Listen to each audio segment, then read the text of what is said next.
رمضان المبارک کا مہینہ 3 عشروں پر مشتمل ہے۔ تیسرا عشرہ 9 کا ہوتا ہے یا کبھی 10 کا ہو جاتا ہے۔ یہ جو 3 کے 10 دن ہیں، اس کے علیحدہ علیحدہ کیٹیگریز اور علیحدہ علیحدہ معاملات رکھے گئے ہیں۔ رسول اللہ صلی اللہ علیہ وسلم نے فرمایا اولہ رحمت و اوسطہ مغفرت و آخرہ عتق من النیران۔ فرمایا جو پہلے 10 دن ہیں اس میں اللہ کی بارش کی طرح رحمتیں برستی ہیں۔ نمبر 2 اوسطہ مغفرت، جو دوسرے 10 دن ہیں، اب رحمتیں تو جاری تھی، دوسرے 10 دنوں میں زیادہ کام بخشش کا ہوتا ہے۔ اور تیسرے 10 دن میں آخرہ عتق من النیران، جن لوگوں پر بدنصیبی کی وجہ سے جہنم لکھ دی گئی تھی نا، اب ان کی معافی تلافی، ان کے رونے دھونے کو دیکھ کر ان کی جہنم میں نام لکھے ہوئے کو مٹا دیا جاتا ہے۔ تو یہ 3 ہے۔ پہلا ہے رحمت۔ اب رحمت کا عشرہ ہے۔ رحمت کا مطلب کیا ہے؟ یہاں اب تھوڑی سی بات سمجھیں تو ہمیں ایک مسئلہ سمجھ آئے گا۔ رحمت کسے کہتے ہیں؟ رحمت کہتے ہیں غصے سے بھی زیادہ طاقتور چیز۔ کیوں؟ اللہ نے اپنے عرش پہ لکھا ہوا ہے ان رحمتی وسعت کل شیء، کہ میری رحمت میری ہر چیز پر غالب ہے۔ نمبر 2، اور رحمت کا فرمایا کہ رحمتی غلبت علی غضبی، کہ جو میری رحمت ہے نا یہ میرے غصے پر غالب ہے، یعنی اللہ کے یہاں معافی زیادہ ہے۔ تو اس سے ہمیں سمجھ آتا ہے کہ پہلے عشرے میں اللہ کی رحمت برستی ہے۔ اچھا، پھر رب کی رحمت کا ایک میں مزید آپ کی خدمت میں ایک بات عرض کروں۔ حدیث پاک میں ہے، کہا دنیا کی حیثیت رب کے سامنے کچھ نہیں ہے۔ اگر اللہ کے سامنے دنیا کی حیثیت کچھ ہوتی نا تو کسی اللہ کے دشمن کو پانی کا ایک گھونٹ نہ ملتا، وہ ترستا رہتا۔ آج ہم دیکھیں کہ جو رب کے دشمن ہیں، رب کے منکر ہیں، غیر مسلم ہیں، جو اللہ کے رسول، اللہ کے دین، اسلام، شریعت کے انکاری ہیں، ان کے پاس تو مسلمانوں سے زیادہ دنیا ہے، ان کے پاس مسلمانوں سے زیادہ فیسلٹیز ہیں، وہ ہم سے زیادہ آگے جا چکے ہیں۔ تو اس کا مطلب کہ دنیا کی حیثیت رب کے سامنے نہیں ہے، حیثیت ہے تو آخرت کی ہے۔ سوال اٹھتا ہے کہ جب حیثیت نہیں ہے تو دنیا کو پیدا کیوں کیا؟ وجہ کیا ہے؟ تو اس کا جواب سورۃ ملک کی آیت نمبر 2 میں رب العزت نے ارشاد فرمایا الذی خلق الموت والحیات لیبلوکم ایکم احسن عملا، کہ رب العزت نے جو دنیا میں تمہیں زندگی دی ہے نا، اس کے ساتھ موت کا مسئلہ بھی رکھا ہے۔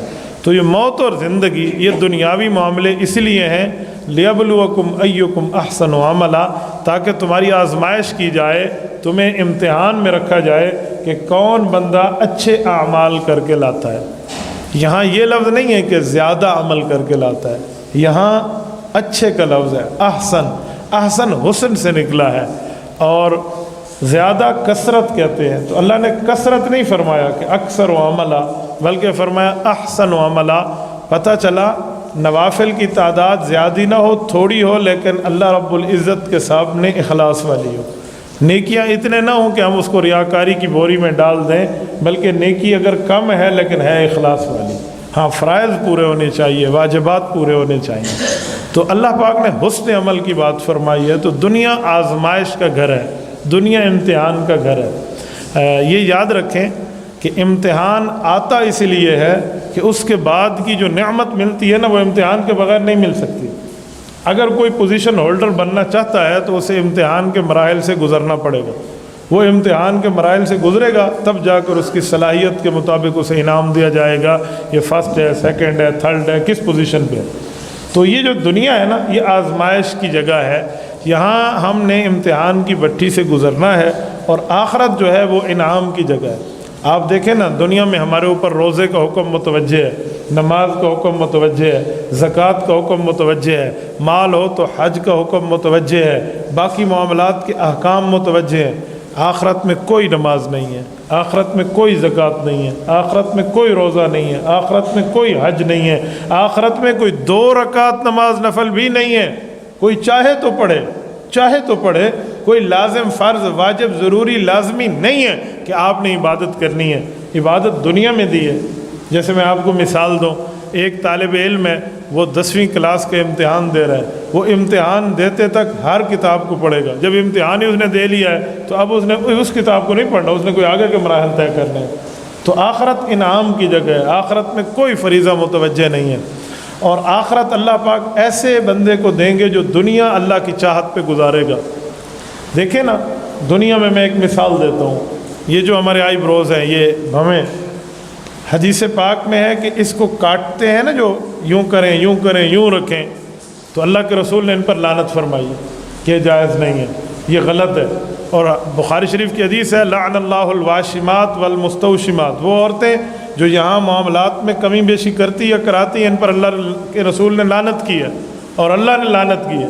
تو یہ صحیح حدیث ہے بخاری کی، لیکن وجہ کیا ہوتی ہے؟ لوگ کہتے ہیں ہم حسن کے لیے کرتے ہیں، خوبصورتی کے لیے۔ میں مثال دیتا ہوں، اب توجہ رکھنا، دنیا میں اللہ کی چاہت پر زندگی گزار دینا، آخرت میں جمعے کے جمعے جنت میں حسن کے بازار لگیں گے، بندہ بازار جائے گا خریداری کے لیے، اور حسن کی مارکیٹس ہوں گی، وہاں پر جا کر وہ دیکھے گا کہ یہ جو شکل ہے نا، اگر یہ اسکیچ، یہ شکل میں اپنے چہرے پر سنبھالوں تو میری یہ شکل بن جائے گی، تو خوبصورتی زیادہ ہو جائے گی، تو اللہ اسے اختیار دیں گے۔ عام بندہ ہفتے میں ایک دن اپنی شکل، اپنی ہیئت، اپنی کیفیت، اپنی کٹنگ، اپنی ترتیبیں بدل سکے گا، وہ اپنی مرضی سے طے کرے گا کہ میری آنکھیں کیسی ہوں، میری بھویں کیسی ہوں، میرے جو ہے نا مونچھ اور داڑھی کے معاملات کیسے ہوں کیسے نہ ہوں۔ آخرت میں کوئی داڑھی واجب نہیں ہے، یہ یاد رکھیں۔ یہ آخرت میں اٹھنے پر بندے کی داڑھی اڑ جائے گی، اور یہ ایسے ہی ہوگا جیسے 33 سال کا عام نوجوان ہے، وہاں اس طرح کی کوئی معاملات نہیں ہیں۔ کیوں؟ دنیا اللہ کی چاہت پہ گزاری ہے نا، آخرت اللہ پاک آپ کو آپ کی چاہت پہ گزاروائیں گے۔ یہ قرآن کریم کی آیت ہے، وَلَكُمْ فِيهَا مَا تَشْتَهِي أَنفُسُكُمْ، جو چاہو گے، جو دل میں آئے گا ہم وہی دیں گے۔ وَلَكُمْ فِيهَا مَا تَدَّعُونَ، اور جو مانگو گے تمہیں مل چکا ہوگا۔ کیوں؟ نُزُلًا مِّن غَفُورٍ رَحِيمٍ، یہ اس اللہ کی جو معاف کرنے والا اور رحمت کرنے والا ہے، تمہارے اوپر مہمان نوازی ہوگی۔ یہ قرآن کریم کی آیت ہے۔ تو یہ آخرت میں کب ملے گا؟ جب ہم دنیا میں امتحان کی بھٹی سے گزریں گے، دنیا میں ہم اللہ کی چاہت پہ اپنی زندگی گزاریں گے۔ یہ دنیا چند روزہ ہے۔ یہ جو بندہ شروع میں روزہ نہ رکھے نا، دن کے شروع میں، وہ کہتے جی میں بچ گیا ہوں، مجھے پیاس برداشت نہیں کرنی پڑی، بھوک برداشت نہیں لیکن جو شام کے وقت افطاری کا وقت ہوتا ہے نا، تو ہر مسلمان کا ضمیر اسے کہتا ہے، جس نے رکھا ہے اسے خوشی ہوتی ہے کہ شکر ہے یار میں نے یہ بھوک پیاس برداشت کر لی ہے، اللہ نے اجر دیا ہے۔ اور جس نے نہیں رکھا ہوتا وہ اندر سے شرمندہ ضرور ہے اگر بولے نہیں۔ یہ ضمیر کی ایک آواز ہوتی ہے، یہ ایک سائلنٹ بندے کو ایک ندا آ رہی ہوتی ہے جو اس کے اور اس کے ضمیر کو پتہ ہوتا ہے۔ تو ہمارا آخرت میں بھی یہی حال ہونا ہے۔ اگر ہم نے دنیا میں تکلیفیں برداشت کر لینی ہے، دنیا میں اس پر جو ہے نا دقتیں برداشت کر کے اللہ رب العزت کی چاہت پر من چاہی کو قربان کر کے رب چاہی پہ عمل کرنا ہے، تو آخرت میں بھی ہم ایسے خوشی سے اٹھیں گے کہ یا اللہ چند روزہ زندگی تھی، تکلیف تو جاتی رہی لیکن اس کا اجر قائم ہے، اس کی نیکی قائم ہے، یہ بدلہ قائم ہے۔ میرے مولا آپ کو بہت بڑا کرم، آپ کو بہت بڑا فضل، آپ نے ہمارے اوپر احسان فرمایا اور ہماری زندگی اچھی کرا دی۔ یہ آخرت میں بندے کی تمنا ہوگی، اور جو نہیں کرے گا وہ آخرت میں ضرور پچھتائے گا۔ لیکن یاد رکھیں، جیسے دنیا میں ایک بندے نے صبح روزہ نہ رکھا، افطاری میں ضمیر جتنا ملامت کرے، یہ اس دن کا دوبارہ روزہ اس مہینے میں تو نہیں رکھ سکتا نا، قضا ہی کرے گا، ادھر تو نہیں رکھ سکتا، اب اس کے پاس آپشن ہی نہیں ہے۔ ایسے آخرت ہوگی۔ جو بندہ آخرت میں پریشان رہے گا نا کہ ہائے دنیا میں میں اللہ کی بات مان لیتا، اس کے پاس آپشن نہیں ہوگا، وہ دوبارہ دنیا کی زندگی گزارنے میں نہیں آ سکتا۔ ہاں، رمضان کا روزہ چھوڑنے والا اگر زندہ رہا تو قضا لوٹا سکتا ہے باقی مہینوں میں۔ آخرت میں اٹھنے والا دنیا کی نیکیوں کی قضا نہیں لوٹا سکتا۔ آخرت میں آنے والا دنیا کی نعمتوں سے دوبارہ متلذذ ہو کر امتحان کے معاملات میں نہیں آ سکتا، اس کے پاس آپشن ہی نہیں ہے۔ قرآن کریم کی آیت ہے رب ارجعون، وفات کے وقت، قیامت کے وقت یہ منافق ظالم روئے گا، اللہ مجھے دنیا میں لوٹا دے، لعلی اعمل صالحا، میں ایک ایک نیکی کروں گا، ایک ایک نیکی کا کام کروں گا، کبھی تیری نافرمانی نہیں کروں گا۔ جملہ کہہ رہا ہے، کلا، ہرگز نہیں ہو سکتا۔ تو میرے دوستو، یہ ہمیں دنیا میں رمضان کے معاملے ملنے، صحت معاملہ ملنا، عافیت کے ساتھ ملنا، راحت اور عزت اور دولت کی زندگی ملنا، یہ آخرت کی ہمیں آزمائش ہو رہی ہے۔ ہم ایسی زندگی گزاریں کہ کل قیامت میں اس پر ہمارے پیغمبر صلی اللہ علیہ وسلم فخر فرما سکیں، رسول اللہ صلی اللہ علیہ وسلم خوش ہو سکیں، یہ میرا امتی ہے، اس امتی نے اپنے سب کچھ ہونے کے باوجود بھی اپنی چاہت کو اللہ کی چاہت پہ قربان کیا تھا۔ حدیث قدسی ہے نا، اللہ فرماتے ہیں ایک تیری چاہت ہے، تو میرے مخلوق ہے، ایک میری چاہت ہے، میں تیرا خالق ہوں۔ اگر مخلوق اپنی چاہت کو خالق کی چاہت پہ قربان کرے اور وہی کرے جو خالق چاہتا ہے تو دنیا اور آخرت میں اس مخلوق کو اس کی چاہت مل جائے گی۔ اور اگر مخلوق خالق کی چاہت پہ اپنی چاہت کو قربان نہ کرے تو رب نے فرمایا فعال لما یرید، ہر کچھ کرنے والا میں ہوں، میں تمہیں تمہاری چاہتوں میں تھکا دوں گا اور نتیجے میں آخر وہی ہوگا جو ہماری چاہت ہے۔ تو جب یہ سب کچھ فائنل ہو چکا ہے، سب کچھ آ چکا ہے، اس کے باوجود ہم یہ نہ کریں۔ اور میرے دوستو، میں آخری گزارش اس پر کرتا ہوں، یہ زندگی ہے، چند روزہ ہے، اس کو ہم قیمتی بنائیں، اپنے ایک ایک لمحے کو قیمتی بنائیں۔